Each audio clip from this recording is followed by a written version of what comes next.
Mic check, 1, 2. Are we recording? Hi, I'm Michelle Bernstein, an award-winning chef, restaurateur, and mom. I have a lot on my plate, including my psoriatic arthritis symptoms. That's why I was prescribed Cosentyx. It helps me move better.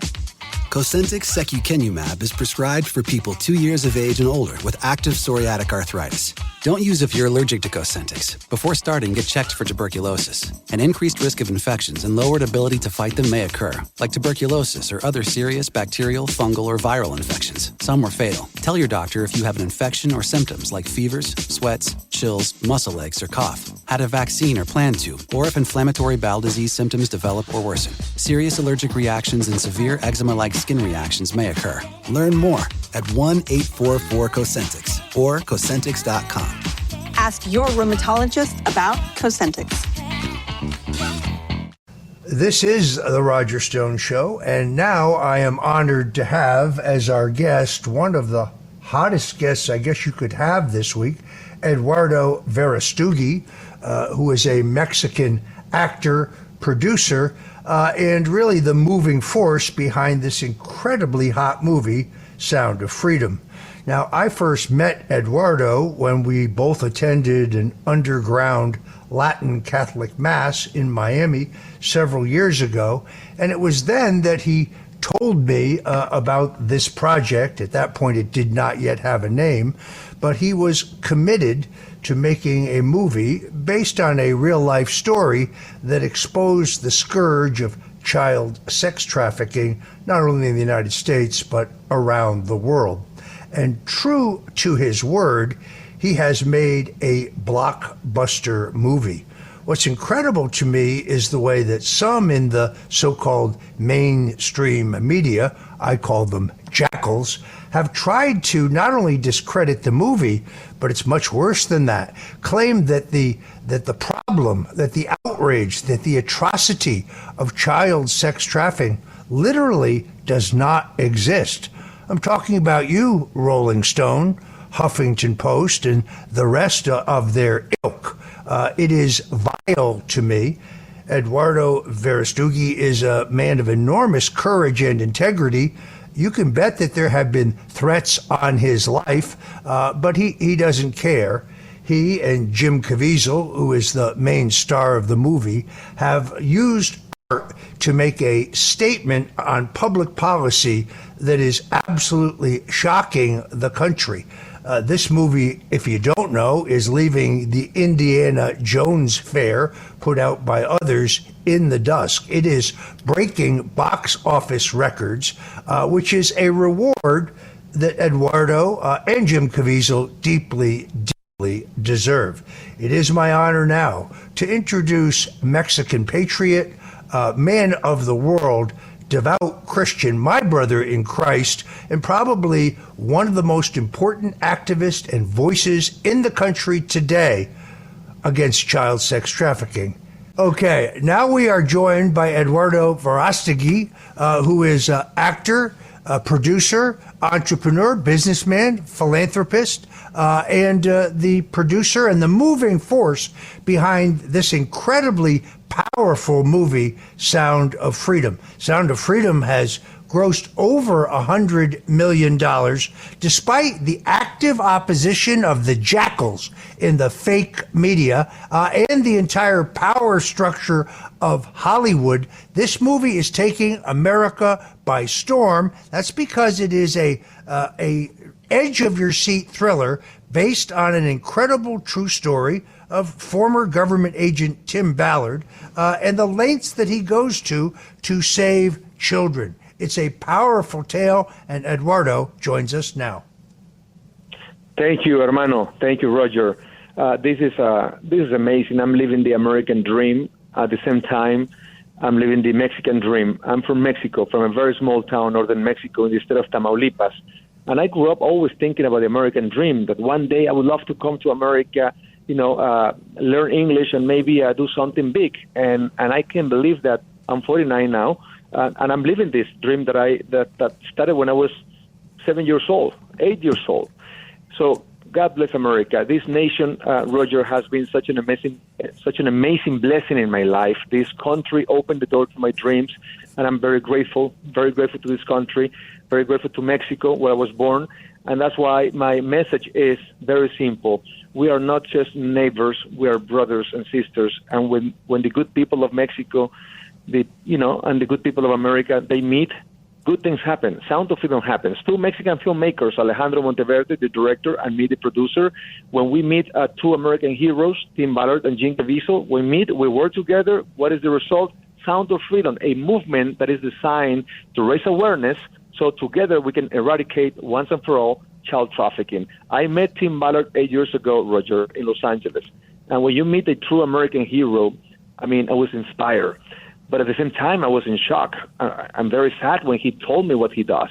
When he explained to me in details that he travels around the world with ex-Navy SEALs, rescuing children. They go undercover, of course, to the darkest corners of the planet to rescue children that are kidnapped for sexual exploitation.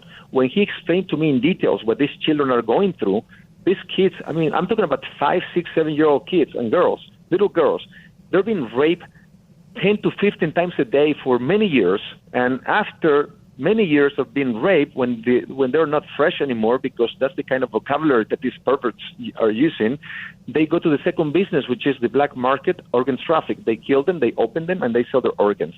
Of course, man, I couldn't sleep. It was very sad, but I remember when Tim Ballard told Alejandro and me, "Hey guys, I know that what I just told you is very sad. I know it's very sad, man. But you know what?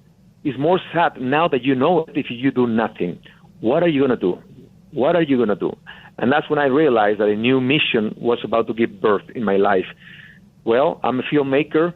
I have a weapon of mass instruction and inspiration, movies. Movies can move people. Films can start a movement if you do the right thing. You tell the right story, and you have the best story team. I would love to make a movie. Alejandro would love to make a movie about your life. And he said, well, before you commit, I need to tell you something. We have a lot of friends, Eduardo and Alejandro, ex-Navy SEALs, ex-CIA agents, FBI agents, but we have a lot of enemies too. And those enemies will be yours, because we are fighting an industry. We're talking about more than $150 billion industry every year. So do you realize that we are fighting this globalist? So do you want to welcome our enemies in your life? Are you sure? And I remember like yesterday, Roger, when I closed my eyes for a second and I said, yes, it's more dangerous. Yes, it's very dangerous. I'm sorry. It's very dangerous, but it's more dangerous not to do it in the long term. What if this is my son? What would I do? I will do everything for my son, right? So I don't want to wait until this tragedy happens to me so I can wake up. God reveals this information through Tim Ballard to me now for a reason, not for me to look the other way around, but to act upon it, to do something about it. And I told him, hermano, I welcome your enemies. Your enemies are mine. So let's do this together. Let's make the sound of freedom. Let's see how far we can go. Let's pray to God that he will guide us in this journey. And he's been guiding us in this journey. I've been going to Mass every day. I'm from Mexico, so I'm Catholic. I pray my rosary every day. I'm asking God, please, this is your children. Your children are not for sale. God's children are not for sale. Can you please guide us and tell us what to do so we can start this movement, so we can raise awareness, so together we can end child trafficking? And he's been guiding us all these last 8 years, Roger. And now I can believe that we just beat Indiana Jones, the biggest company in the world, Disney. I can believe that we just beat, not we, God beat them. He used broken instruments. I'm a broken instrument, but I know that if I put myself in God's hands, he can do miracles, and he's doing a miracle right now with this movie. I'm so grateful, man. God is amazing, Roger. Thank you for this interview, brother. Now, I understand you had a very, very hard time. Initially, you had to raise the money for production. That wasn't easy, but the Lord smiled on you, and you were able to do so. But then you had a very hard time finding any big company willing to distribute this movie. Tell us about that. Well, when the script was finished, the first obstacle, we had a lot of obstacles, but one of the biggest one was to find the right actor for this movie. It's a true story. It's a powerful true story. And I wanted someone, a big movie star in Hollywood, and that so it can help us because of their leadership, to reach millions of people around the world. But every actor passed, brother. Every actor passed. More than 20 actors. No, this is not for me. Until I was very sad when I called Tim Ballard and said, brother, I know that you trust in Alejandro, you trust in me. Alejandro wrote a beautiful story about this rescue mission that took place in Cartagena, Colombia. That was his first rescue mission that he did, Tim Ballard, and that's what the movie's about. But brother, every actor passed. I mean, do you have a dream actor? And I was hoping that he didn't mention any of the guys that already passed, right? So who do you want to play you? I asked Tim Ballard, and he said, Jesus Christ. No, that's too expensive. Are you crazy? No. He started laughing. I thought he went crazy for a second. He said, no, I'm talking about the guy who played Jesus Christ in the movie, The Passion of Christ, the Mel Gibson movie. He said, oh, okay, I know him, but why him? He's taller than you, he's bigger than you, and he doesn't look like you. He said, Eduardo, he's a godly man. That's all I need for this movie. He's an amazing actor. More important, he's a godly man, and I want an ambassador of freedom that will stay with us forever, and he will stay with us forever. He's a brave man. He's a brave heart. He's a patriot. He's one of us. Okay, so I sent him a text message. He answered me right away. I thought, Roger, he was going to answer, the typical, Hollywood actor answer, call my agent, send the script, send the offer, and then nothing happened. But no, he answered right away. I met with him and Alejandro Monteverde, the director, and we pitched the story. He starts crying. He said, send me the script. I mean. And so now we have a true story, a great script, a great actor, and we started the movie. We finished the movie, and at the same time we were filming the movie, we made a great deal with Fox Latin America. They were like our angels back in the days. They helped us. They were very happy with the movie. In the contract, it says, we're going to do this movie, Eduardo. We're going to do a potential sequel. We're going to do a TV series. We're going to do a documentary. And I was like, wow, this is too good to be true. We have 20th Century Fox with us. Working with us is amazing. And we signed the deal, and everything was too good to be true. And then Disney buy Fox. When they bought Fox for $80 billion, all my friends at Fox, all my angels, they walk away. Now, what am I going to do? Disney saw the movie like 3 or 4 times. Disney Latin America. They said, this is not for us, Eduardo. This movie is not for us, so let's see what can we do, because you have a contract here and you have certain obligations. Yes, but you have certain obligations too. Anyway, making a long story short, it took us like a year and a half to negotiate everything. Finally, they gave me the movie back to us. We're free again. I started knocking doors with Netflix, Amazon. Nothing. This is not for us. Other studios, they never respond to our calls. And I thought, I started doing this campaign in Mexico, touring my entire country. We have 32 states in Mexico. I was asking every governor, I was calling every governor, can you host a screening in your state and invite every leader in your state? And then we show the movie. And then at the end, we sign an agreement where we commit to end child trafficking and let's do it together. And they all say yes. Some of them were left, some others right, up and down. It doesn't matter. It's about children. It's not about politics. It's not about politics. It's about saving children. And they responded, and I was doing it was maybe the state number 20th, when I was just praying to God, please send angels to rescue this movie. And then I got a phone call from Angel Studios, and they rescued the movie. They decided to put it on July 4th. And I can't believe what is just, I'm afraid to wake up, brother, because sometimes I feel like I'm in a dream, in a very long dream, but it seems like it's reality, no? Folks, Sound of Freedom, the movie, stars Academy Award winner Mira Sorvino, as well as Jim Caviezel, also Bill Camp, Jose Zuniga. But Eduardo, you yourself, I think this is very cool. You play a part in the movie as well as being the producer. What role did you end up in here? Well, I met Tim Ballard 8 years ago through Paul Hutchinson, a guy who is another hero, American hero who rescued children. And he's the one who introduced me to Tim Ballard. So when the script was finished, I really wanted to play him because he's the one who financed the whole operation that took place in Cartagena, Colombia. So I asked Paul, hey, Paul, I cannot do American accent, brother, because, I started learning English when I was 28, so I barely can understand myself sometimes when I speak English. There is no way I'm going to do an American accent. Is there any way we can turn Paul Hutchinson into Pablo Delgado? And you are undercover still, so that will protect your entity, and it can be based on a true character, a true hero, but let's turn it into a Latino hero. And he agreed. He said, it will be a pleasure that you will play me in the Latino version. And that's why we changed his name, Paul Hutchinson, to Pablo Delgado. And it was an amazing, it was very difficult because I was producing, I was raising funds, I was trying to, rescue the film because some of our investors pulled out at the last minute.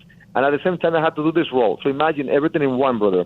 Somehow it all came together, thank God. But it was an amazing role. It was a billionaire, successful leader who, in the beginning, he was not interested in supporting this mission. I think because he was afraid, he didn't want to get involved in something like this. But then next thing you know, Tim Ballard was very, very wise, and he showed him a picture of a little girl. Hey, if you don't care about the millions, can you at least please help him to save this little girl?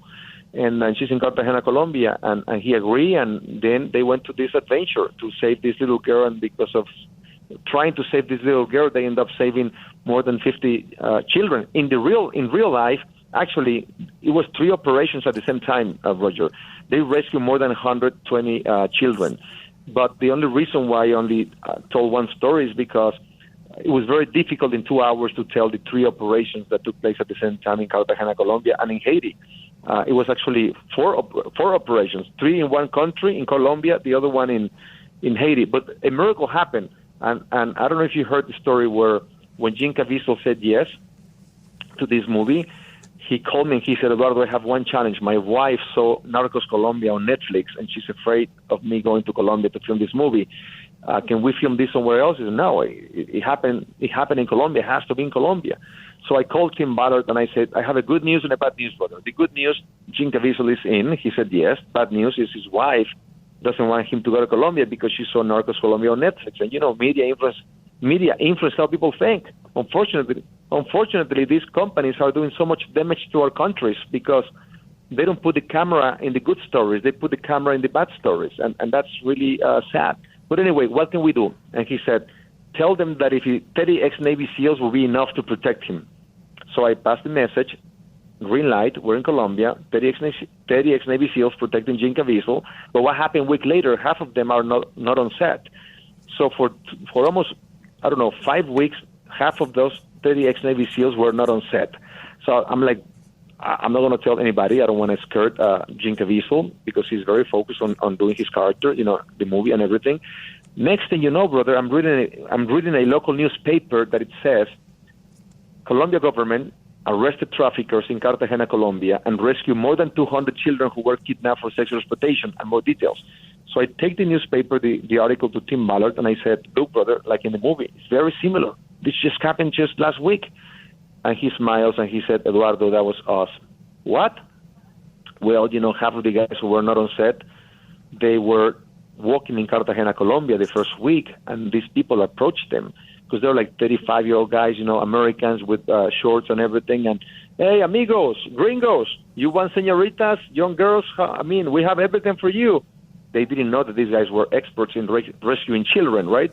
So they follow up with the conversation. Next thing you know, they ask help from the Colombia government, and they did the undercover operation along with them, and they rescued the children. But because they still working with us undercover, they give all the credit to Colombia government. So how God works, brother? Thank God for Jim Caviezel's wife saying no in the beginning. Because of that that bad news, what I thought was a bad news, 30 ex-Navy SEALs came to protect Jim Caviezel, and because of them, half of them end up rescuing more than 200 children before the film was even finished. While the film was, while we were filming the movie, that took place in Cartagena, Colombia. Isn't that amazing?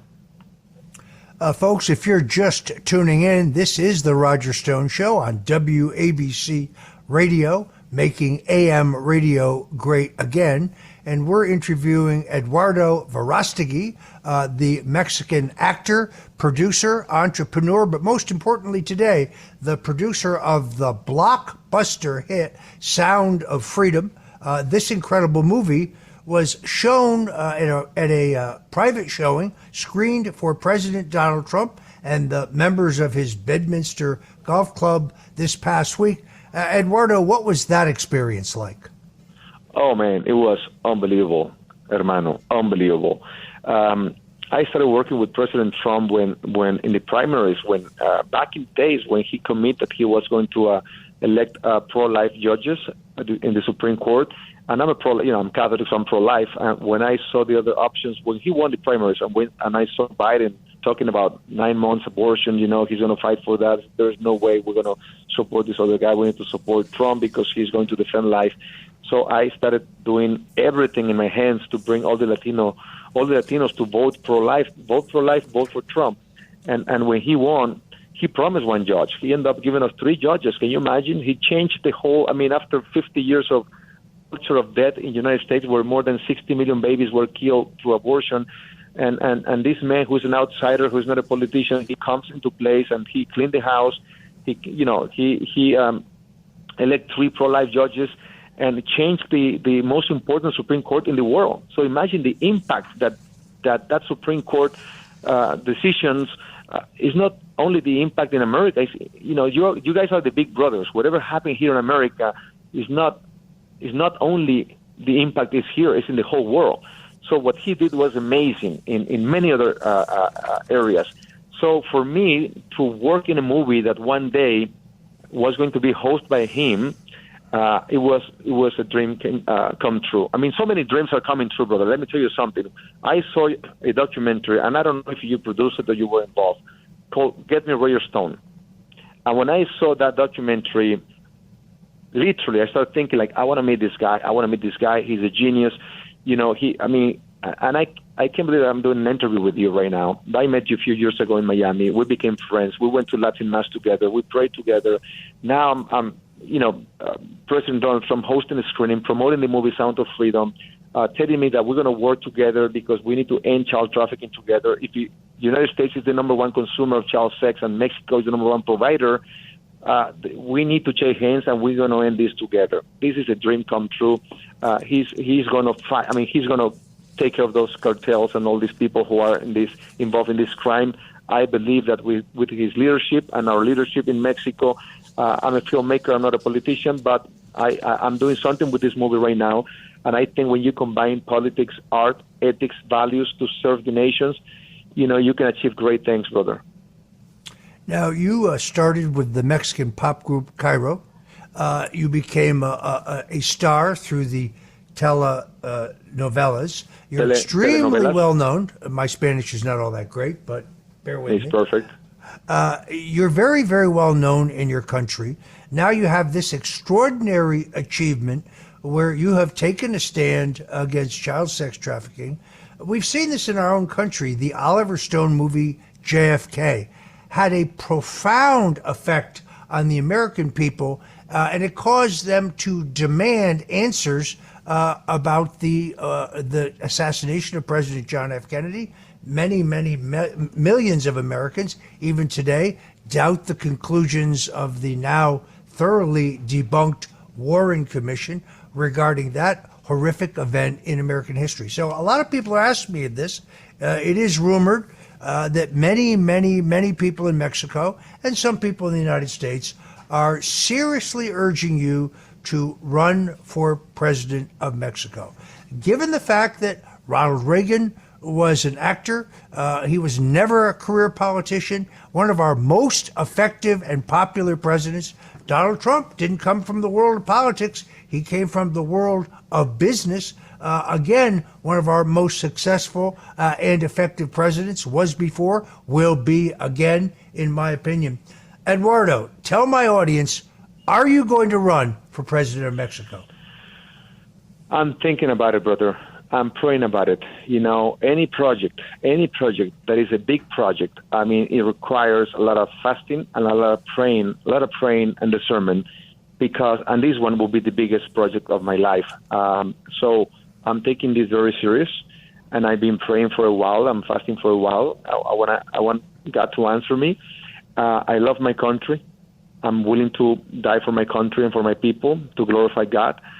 But at the end of the day, it's not what I want, but what God wants from me. What is exactly what He wants me to do in relationship with this invitation that I've been receiving from so many people, as you mentioned, in Mexico and in America. A lot of Mexicans, we have millions of Mexicans here in the United States that they can vote from the United States, and they're asking me, please, we need an outsider. We're tired. People are tired, Roger, of politicians in Mexico. They're tired of this political parties,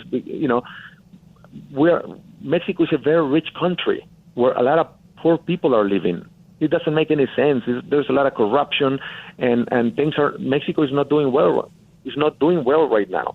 But what I did is I started a very profound prayer period of time that is going to end September 15.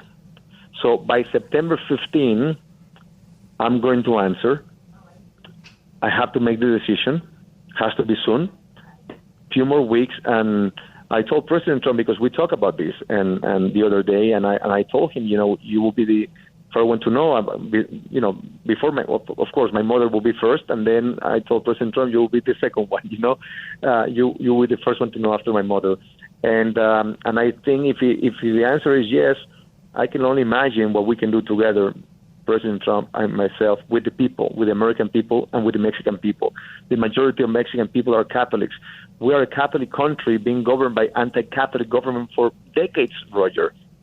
And enough is enough. Our country has been raped for decades by these politicians who are professional thieves and professional liars. So please pray for me. I want to ask your audience to pray for me while I'm doing this sermon. And brother, and if the answer is yes, expect my call, because I'm going to say to my right hand, get me Roger Stone. Eduardo, I think you're embarked on exactly the right strategy. You need to pray over this. I learned through a scalding, a horrific experience myself, that if you will reach out to the Lord, if you will get right with God, that He will lift you up, that He will inspire you, that He will, in my case, save me from our persecutors. Now, I know that there are people listening to this right now who are snickering, elites are laughing, saying, "Oh yeah, it's just another dirty trick. It's a pose. It's a facade." You know what? I don't really care what they think. I only care what He thinks. That's all I care about. Exactly. We shouldn't care what people are saying. It's all about God. I made this commitment 20 years ago. I've been trying my best every day. This is a work in progress, brother. We're called to be saints, but it's impossible to achieve that, on your own. That's why I go to Mass every day. Not because I'm a good person, because I need God in my life. I'm a broken instrument. If you remove God from my life, I collapse in 1 second. So I pray the rosary every day. I go to Mass every day for the last 20 years. This is not something that started yesterday. It's been 20 years asking God every day to help me, to heal me, to give me what I need so I can serve Him and serve my brothers and sisters. And it's an everyday. It's like eating. You don't eat just once and then you don't eat ever again, right? Same thing. We need to eat. The soul needs to be fed. And that's why I take communion every day, because I want Jesus in my heart, in my soul, in my mind, in my decisions. Every day, without Him, I'm nothing. And especially if I'm making, I have to make this decision. Can you imagine how in the world you're going to be thinking that you're going to be leading a country, governing a country on your own with your friends? Are you kidding me? That's too much pride. You have to be on your knees every day, asking the Holy Spirit, asking God, guide me in every decision. And that's the secret of success. Put God in the center of your life, the center of your decisions, the center of your house, the center of everything. Center of your heart, your mind, your soul. You wanna know what's the secret of failure? Remove God from your life. Well, I must say, as a father, as a grandfather, as a great-grandfather, I found this film absolutely gut-wrenching. I really urge folks to see it. By the way, if you can't afford to see the movie, you can go to angel.com/freedom. That's angel.com/freedom. And you can actually get a ticket to see this movie for free. It is well worth the experience. I want to thank Eduardo Verástegui for joining us here on The Roger Stone Show. And folks, stand by, because Ernie Anastos is up next. Eduardo, thank you, and God bless you for being here. Oh, God bless you, brother. God bless America. God bless Mexico. Let's make America and Mexico great again. Let's make America and Mexico free again. God bless you, brother. Thank you so much for this interview. God bless you, and Godspeed. Thank you, folks. That's it for the Roger Stone Show. Stand by for Ernie Anastos next here on WABC Radio.